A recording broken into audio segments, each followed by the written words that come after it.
Can improvements in AI actually help society? Recent bills on immigration and student admissions processes try to repair the broken rules based order, and wildfires continue to rage in Manitoba and Saskatchewan.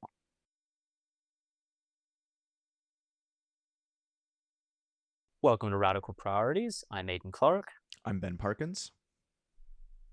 So, to start with the question of AI, which we're often chewing on the podcast, there's always something new every day, which is perhaps why it's both exciting and terrifying. But a couple of interesting, sort of strange, isolated stories. One, there's a big AI tech company in Montreal who have an initiative for Indigenous peoples of Canada to come and sort of do a 6-week summer course on artificial intelligence.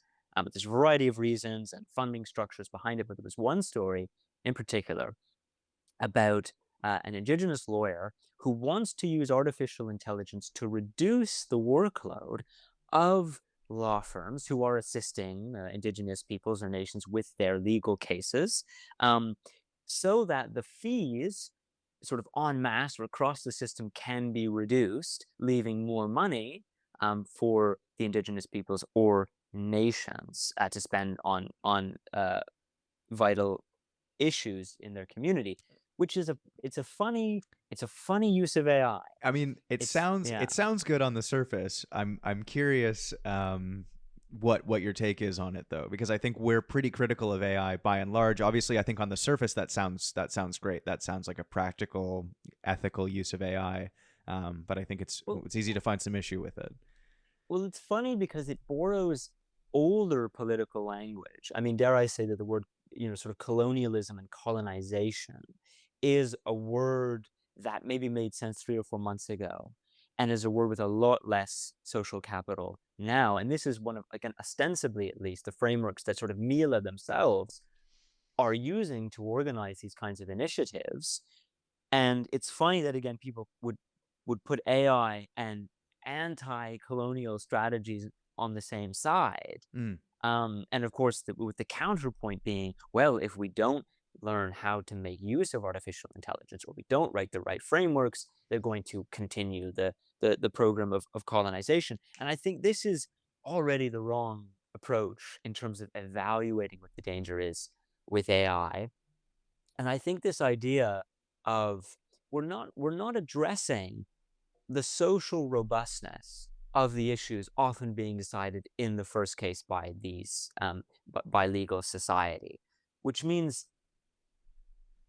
I don't think AI, the time that we save with AI, which is always the point, we're saving more time, but the issue of these legal cases is not a time issue. And when it comes to funding structures, dare I say that the issues of Indigenous communities and Indigenous nations are also not necessarily funding and monetary issues. In other words, just as we borrow old language, old political language, we also tend to borrow kind of older, I would say, sort of economic language, and saying, well, the problem is an economic one, Mm. whether it's with the legal cases themselves or it's with the issues that are being debated in the first place, right? It's about earmarking more money for reparations or restitution. As um, meaningful as those social programs are, let's call them, to get restitution and restoration and even some form of reparation, the question is whether or not it should happen financially, right? And whether that's the issue, and therefore, oh, so now AI, of course, fits in perfectly because what we're solving, no matter what the actual social setting is, we're solving a financial issue. This I have a problem with. Well, it's interesting. I recently saw something by someone who wrote a book, basically, where the thesis was essentially that AI companies operate in the same way that empires do. So they see themselves as, very enlightened, and they need to expand, and they have some um, almost like divine right to these resources and to expand and to bring everyone with them and uplift them. And, I thought it was kind of an interesting thesis. But I was also kind of fascinated by the idea that, we would talk about something like OpenAI, like we would talk about, the Romans or the early American expansionist policies. It almost seemed to me in a way to kind of reduce the discourse in a way. I mean, there's two things that really sprung to mind once I heard that, which is one, we didn't really stop those, and we were only able to talk about them after the fact. So I don't really know how productive this is. It seems very limiting to me. And it also just seems like, it's something very, very new. And to me, I think we're sort of saying the same thing. It requires a new way of talking about the political dimension, the economic dimension. And so bringing it back to something that sort of already exists and retroactively fitting it in. So in the same way, talking about OpenAI like it's an empire, to me actually doesn't feel particularly insightful or particularly productive. Well, and it's used as this is the next growth contract for society, right? So rather than placing emphasis on this being a genuine moment of social transition, we're desperately trying to fit it in nonetheless into the existing way that we think about economic productivity, nation building, all social security. But we require enormous contracts of growth, and the irony is that we're also applying enormous amounts of human effort, human intelligence, human labor to try and acquaint ourselves with these systems, right? Learn how these systems work, input our legal systems into AI so that they then can be useful, say, for helping us bring down the workload of a legal firm. We never ask again, we never ask what's the structure of the work in the first place, right? Does speed help in such a situation, right? Speed is useful maybe in the context of productivity, commercial yields. I'm not entirely sure what that has to do with complex constitutional, multi-generational legal disputes. On the Hmm. contrary, you think Hmm. speed is the last thing that you want. Um, but this uploading our legal system to artificial intelligence captures sort of the dysphoria of it rather well. Like, what do we feel we have to learn from artificial intelligence? This seems to be the kind of effectively almost religious point of view. We have something to learn, or we're going to input our sort of broken, half-finished social systems, and AI will come out with the answer or the missing link. This is something that we've spoken about before. The missing link in the economy. Everyone knows there's a problem, but we don't know what the problem is. It's not like in the 19th century where, okay, the problem is industry is expanding at such a rate and it's changing every social contract. So we have to invent things like literally the modern nation, you know what I Hmm. mean? Not necessarily the modern state, but the modern nationalized contract of the 19th century, in the 19th century sense. But right now, it's like there's this missing link in terms of the functionality of whether we call it growth or whether we call it commerce and or whether we call it in the AI context speed, but it's not producing, to your point, a new philosophy, new political contracts, new social contracts on the basis of which we might say, okay, these are our, I won't say values, because of course this is Carney's word, and I think it's rather an empty word, unfortunately, in the way he uses it. But yeah, again, what is the underlying system that we're trying to ingratiate ourselves to? What do we really think at the end of the day AI is helping us do? Hmm. And if it's just helping us to accelerate the underlying impulses, right? So we're going to keep solving our legal disputes in exactly the same way. We're going to keep regulating our commercial systems in exactly the same way. It's just going to be quicker. I think that this is a sort of, yeah, it's a sad and misinformed way to try and address this missing link, which again, really, just to repeat, is this missing link not just of we're not doing things quicker and we could be, but the missing link itself of what is the productivity contract right now? It's not an industrial productivity contract. It's not even really a financial productivity contract. It's not 2003. It's not 1995. It's not the tech boom of early telecommunications. I'm not really sure what it is. And I think, is a very, very poor answer, as it were, to the question of the missing link. Yeah, I find that AI and especially sort of tech founders in general are often asking a lot of how questions, and they should be asking some why questions. And I would probably extend the same thing even to people who, presumably with noble intentions, want to figure out, what to do with AI. It still feels like a how question. How can I leverage this to assist in, decolonization and reparations. I think that that's absolutely fair. But yeah, I think a better question is why is it necessary to do it in this way, and what are we really doing this for? And how perhaps is AI actually doing a transition that we need? And actually, all work is changing, and our economies are going out of use, except we're not recognizing it. Yeah. And that lack of recognition is a lack of choice. It's a lack of, literally, a lack of political involvement in the question of transition.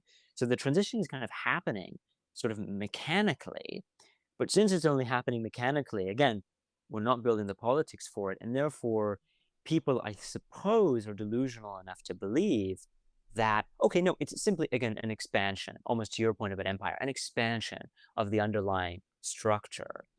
Whereas one, I think we know intuitively, AI is not an expansion. It is a change, Hmm. because it's a change to work. It's a change to how economies are set up. It's a change to society.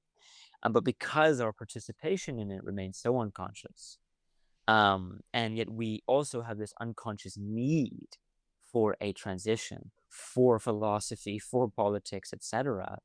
AI is sort of doing it in a kind of pantomime form, doing it like the kind of marionette, the theater of social change. Um, but we're but without necessarily changing the underlying principles on the basis of which that change might uh, really occur.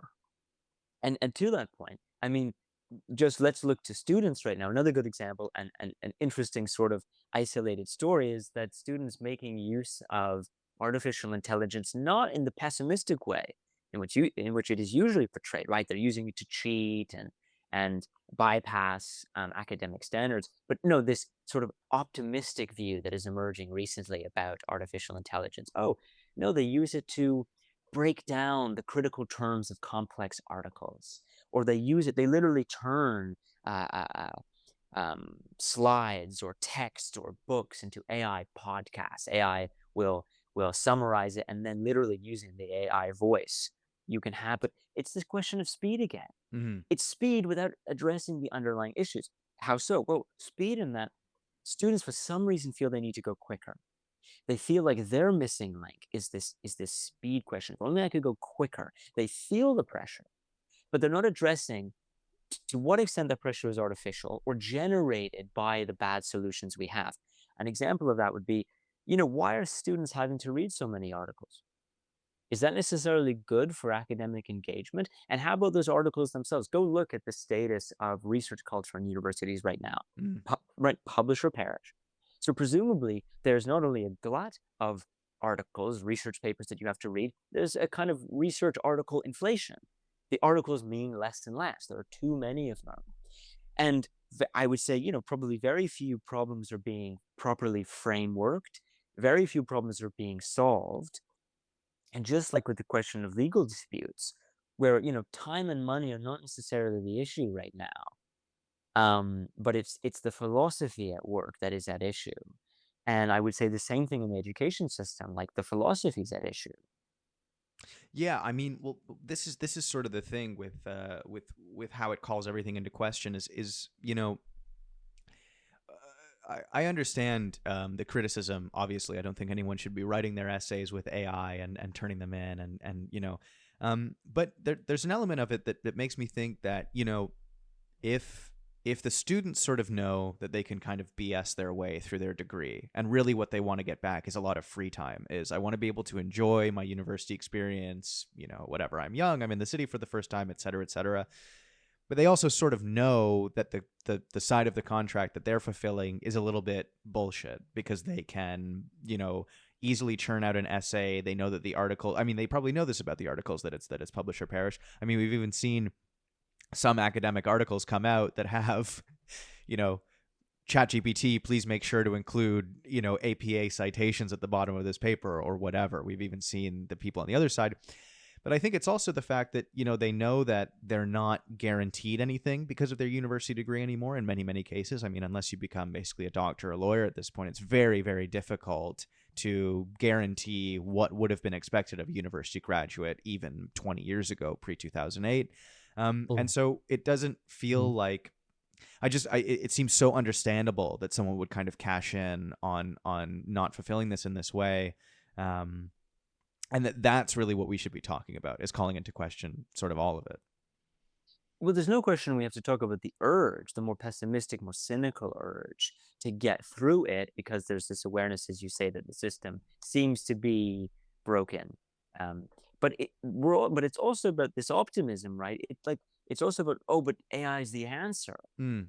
And many people think this way. They think it, in very abstract fields like physics and mathematics, there's the use of LLMs to try and begin solving complicated mathematical problems, not with much success, but they're trying.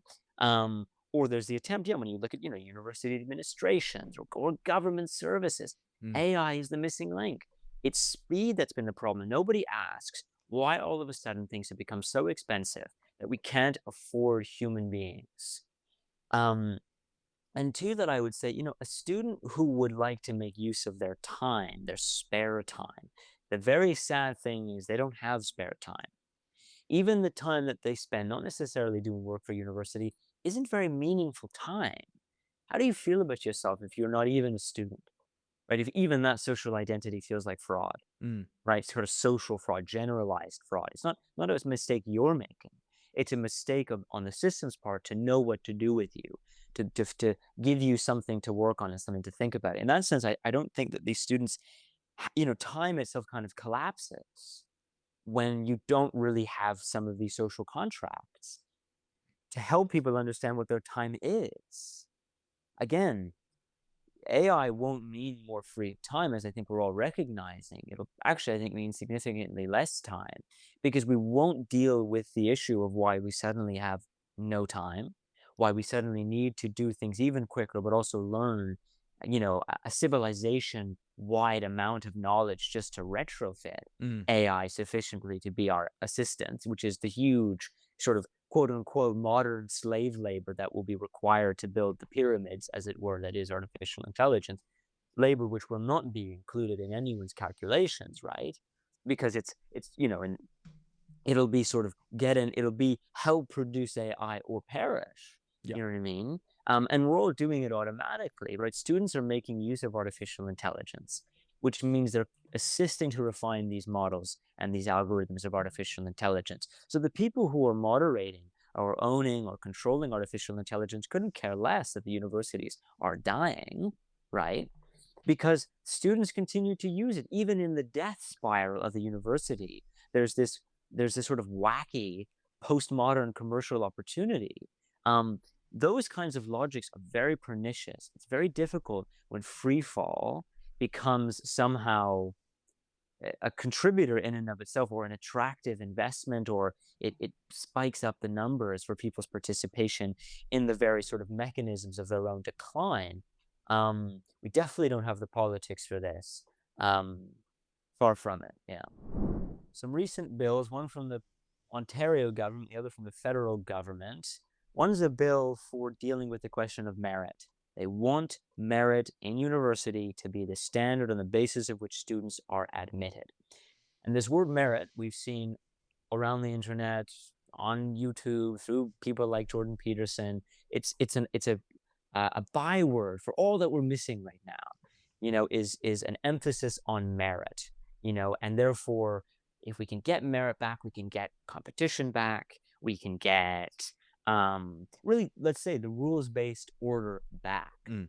And in that sense, the immigration bill that the Liberals have just released, which is much tougher, very tough, compared to what Trudeau was doing, even when Trudeau, in his last few months, was trying to rein it in.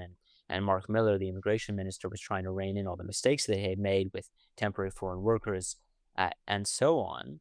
It's much tougher, and it seems to ask this question again of how are like merit and how are people supposed to fit in. And it's a very, I would say, the immigration bill right now, while it seems necessary, is still a very conservative reaction, Mm. because it seems to it plays upon the fiction, as I think the Ontario government's new bill does as well, that we have a concept of merit, that we know how people should fit into our society, that we know how people should fit into universities, that we know that we have a functional enough international system on the basis of which, say, asylum claimants um, are, really truly asylum claimants, as opposed to fraudsters. But what's funny is that even that distinction in and of itself assumes something we don't have, we don't have a stable system in which there are simply really existing asylum claimants, Mm. um, because of this collapse of the rules-based order.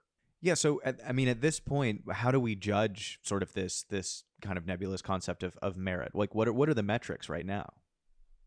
Well, there are no metrics, which is the point, right? I mean, like the bill is being criticized, the bill 33, which is the sort of merit has to be the main metric for admitting students. We don't have a definition of merit. Again, merit is a sort of catch-all, rather like the missing link is in the context of economics for we're not comp- we're not competitive enough, Mm. or we're not, and it's true, there's been a failed counter revolution on the part of those who have tried to install, let's call them, boutique qualifications for university admissions. This is not the alternative. This is not the better option Mhm. to sort of a nebulous description of merit, in a system, because of course, introducing boutique requirements assumes that there is a group of people who are somehow insulated, from the effects of markets or the effects of commercial society. I don't think this is true. I don't think there's anyone, any group which is spared. Even the people making tons of money, whoever they are, right? Whether it's people in the private financial system, or whoever you want to put the blame on, or would imagine are your stereotypical sort of sort of wielders of the cash cows who are not necessarily thinking very socially progressively. I don't think that they're very happy. I don't think that it's a system without extraordinary dysfunction and dysphoria. I mean, this is a statement that's been said throughout history. Those in power do not necessarily know better what's going on. Don't idealize power. Don't assume that there's some interest group that just knows better or is Mm. reaping all the benefits. We have not built a very functional system. And it's this question of functionality, which I would say both people on the side of merit and people on the side of boutique, let's say merit, boutique qualifications for admissions, miss the point. They miss the point that it's the concept itself of a functional, say, let's use the quote, right, rules-based system, which is currently in free fall. Mm. Yeah, I mean, I think we talk about this a fair amount too. Is that you know, oftentimes you feel just as bad for someone who is granted asylum to someone who's not. I mean, the opportunities and sort of again the side of the contract that somewhere like Canada is able to provide to migrants, refugees, asylum seekers, whomever. Um, I think is really really disappointing and has really fallen off. And that's again sort of whenever I see these big, how many should we let in? Should we not? Blah blah blah, et cetera, et cetera. It's like wow, there's something that's so much more fundamental here. And I think if you speak to them at all, you see that there is just really it's not working for anyone. I mean, we really don't even have the capacity, which is the really unfortunate thing. Is if you think about how bad it is in Canada, imagine fleeing from somewhere, how awful it must be there, and it's really disappointing. Well, people imagine there's all this wealth that is being hoarded. Mm, And the truth is, again, if you try to make use of this wealth in any other capacity, as basically it's enormous amounts of debt, mm, basically guaranteed by things like stock markets and further by private finance and central banks. It's actually not something you can do much with, and especially not when the system of massive debt has to be maintained. Even Trump's big beautiful bill is being thrashed on social media by Elon Musk for being a quote abomination because it's going to raise the deficit by $3.2 trillion. mm, And you got to think, okay, so who's going to accept the fact that we're a massive debt system, that we can't, operate, that like, nonpartisan, mm, there's a need for enormous amounts of debt. And the choice is not more debt or less debt, which is often how the political spectrum structures this decision. But how do we move beyond a system of rapacious debt in the first place? How do you move beyond debt? Debt as a social structure, debt as a way of thinking about the future, starting productivity contracts, getting industry started, which the finance system is the ultimate embodiment of. But what's happened since becoming post-industrial is that there's no industrial system underlying this that we're actually regulating. We're regulating what exists of it. Mm. But when it's a system that also needs endless growth, which a debt system does, debt needs endless growth. Because in order to get something started, you have to invent the money, invent the capital, i.e., it's debt until it gets repaid. And this is the sort of circle of debt, the sort of the death spiral of debt, if you will, which means that growth is a necessity for a debt system, even when you do not have, say, industrial growth opportunities. We also need, therefore, to move beyond growth as a structure. So by the time you come and look at what's the social contract that Canada can provide, well, it's terrible. But what you have to avoid is there is what I would call a reverse causality, where now we look and we're inclined to blame newcomers Mm. for the disaster, for the deterioration. And maybe there are moderates who say, okay, maybe they didn't cause it, but they're not making it better. But the point is, the problems were already there. And the problem is very simple. The system of global neoliberal capitalism requires immigration. It requires something called factor mobility. It requires the capacity for something like labor, just like capital, to move across countries without restrictions. It's the same as our supply chains for food, for industrial products, for consumer end products. There cannot be any roadblocks. That's the concept, right? So if there is a part of our system who, and they call themselves capitalists, but they hate globalism, well, they're caught in a contradiction there because capitalism requires an extreme form of globalism. It requires that everything should be open. The moment you try and import controls on that globalization, you're putting controls on growth. So here's the question: it's not to have a slightly more sustainable model of growth. It's certainly not to have a free for all for growth, because it's led to the collapse of the rules-based system. It's led to the collapse of any functional immigration system, which we can't just, wish away through, progressive, thoughtful mentalities of thinking, well, but we have the room. Oh, we have the room, but we need a contract for structuring it, right? What we need is to address this collapse and not simply think about moderate proposals for its refinement and improvement, but to actually try and figure out um, what it would mean to move beyond growth and move beyond mass globalization and mass commercialism, and this kind of thoughtless anti-social factor mobility.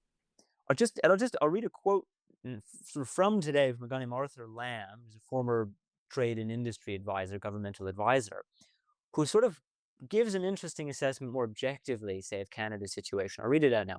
Quote, our once proud industries now operate as multinational subsidiaries. Free trade agreements that grant tariff-free commerce primarily benefit foreign conglomerates with complex supply chains, while Canadian small and medium-sized enterprises are left competing for scraps. Without the sophistication, relationships, or financial depth to compete effectively in Europe and Asia, these businesses default to the singular market they understand, America. And he continues, quote, the conventional wisdom of relying on international law, comprehensive trade agreements, and unfettered American market access is crumbling before our eyes. It's a very good description. This reliance on America and unfettered access, the brokenness of international law, right? Of the reliability of international law providing optimism and encouragement to investors that you can come here, your money's safe, you can do good things. Um, Trade agreements, which make it so that companies, right, will not face any democratic, ultimately, criticism Hmm. for their movement. But here's the problem: as much as this is a very good lament, it is that, a lament, right? These systems are all underpinned by very gross assumptions about globalization, global commerce, financial profiteering at the expense of anything. And therefore, the answer is not to restitute international law, have better or more comprehensive free trade agreements, or to get back to that unfettered access, or necessarily to, part of his suggestion is, okay, we know, okay, now it's time to take advantage of European rather, and Asian markets, but to build free trade agreements with them to reinforce this broken rules-based order. But this rule-based order has been a byword for mass economic speculation, right? For growth at all costs in a world in which industrial growth doesn't any longer exist. So while a very good lament and a good description of so much of the problems of the structure of Western and really, global economic society, the answer is not necessarily to resurrect these old systems, but to try desperately to think of new ones. Finally, the fires in Manitoba and Saskatchewan have reached emergency levels provincially and represent like a sort of totally unsolvable problem, it seems. Not only are they getting worse year to year, but the resources that the firefighters have at their disposal are severely depleted. And now that they're moving, the fires are reaching sufficiently kind of isolated rural enough communities that people are having to be moved significant distances just to reach shelter. So it's this sort of awkward mix of high-tech solutions on the one hand, buttressed by our very quote unquote modern society, and yet these arbitrary factors, distances or supply chain issues that seem to be affecting not just our capacity to fight fires, but of course we can go through any of the topics we've spoken today and see all the same issues in universities, in the economy generally, in immigration, etc. So but when it's fires, right? When it's wildfires, um, there's a severity to this and an uncontrollableness to this, and obviously a tipping pointedness to this, which is a little bit different than maybe some of these more traditionally socially caused disasters, like financial crisis or whatever. Yeah, well, I mean, it's extreme weather events in general have been in the news quite a bit. I mean, this year, I think that the big story was the wildfires in LA, right, which destroyed like massive parts of the city, and it was specifically sort of in very very wealthy neighborhoods, right, on the hills. Um, and what was interesting is that my heart doesn't necessarily bleed for people with hundreds or tens of millions of dollars. But what's really crazy is that many insurance companies actually had stopped insuring for fire protection in just those areas because they were able to sort of leverage actuarial technology and analyses, and it was sort of known, and it was also known to the fire department that if these conditions are met, the fire starts and the winds pick up in this way, that basically the resources do not exist to combat this. So as much as it was a shock sort of to the general public, what's almost worse is that we are actually able to identify these problems. You might think, wow, the wildfire is out of control, and suddenly, wow, we're trying to manage these resources and we can't because we don't know what's going on. Is in fact that we sort of do know what's going on and we're still unable to, or worse yet, or are sort of choosing not to invest or think in this way to combat things like this. Because we don't you can't invest your way out of this problem. This is the bigger, how do you have a supply chain in a post-industrial economy that relies upon massive amounts of finance? How do you do normal things, literally? How do you build homes? How do you accept newcomers? Yes, and how do you have the resources on hand to fight fires? It seems so simple. And it seems as if, well, but isn't the financial system based upon the assumption that everything in society is functioning? Well, but again, we discussed in the last episode how much influence the financial system has in sort of kind of baking or sort of manipulating, as it were, the economic data that describes our societies. Interestingly enough, insurance companies are generally pretty interested actually in insuring or writing reports on climate change. So it's funny to hear this about LA because generally, yeah, they're involved because they have enormous amounts of things to protect, and they come up with significant numbers and significant assessments of the potential dangers or the ongoing dangers rather of climate change. But maybe this gets to the heart of the wildfires, which is that even though again they're not maybe traditionally socially caused things like political disorder or instability or financial crisis, they are actually socially caused. This is what climate change means to me. climate change has to do with a decouplement between human beings and, let's call it, nature. And what this decouplement means is that there's no natural nature anymore. There's no causal process in nature that is happening without interacting with human beings. And therefore, in a sense, human beings have they've interrupted the naive natural causality, which before, the quote unquote Anthropocene, we were very much under the thumb of. Now, this isn't to say that we know how to handle natural disasters, or we are not um, we will not find ourselves in situations in which we're under the thumb of Mother Nature, but that Mother Nature is now not sort of acting in accordance to some sort of uh, pre-existing, pre-human pattern. But that what we have fundamentally disrupted is the capacity for nature to install a pattern as it has existed in the past, and will take thousands or hundreds of years, possibly even longer, to reinstall itself. And that this is what defines our political and social responsibility. And this is where one should sort of reject the naive idea that what we're trying to get back to in fighting climate change is some utopia of our relationship with nature, of simple stewardship. Um, when really it's the opposite that is necessary now. How do you think about society or design society in such a way that you make room for the weight of this responsibility, that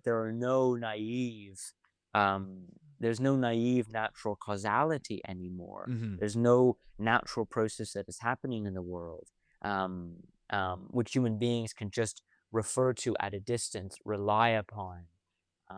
This is so climate change in a funny way has very little to do with just the climate or with nature, and much more to do with this new setting that human beings have established, in which we now have a kind of freaky level of responsibility. No, certainly. I mean that seems to be the challenge, and I do think that again, as we've spoken about, talking about AI like empires, or talking about humans as sort of living in harmony with nature, or as stewards. In many cases, I can absolutely understand the approach, but when you're on the cusp of something that's absolutely insane. I mean, we're seeing basically the collapse of seasons at this point. I mean, it's almost unbelievable the way in which we experience weather now, and seasonality and things like that. It really does require new ways of thinking, new ways of speaking, right? I mean, we'll literally have to talk about this in a different way.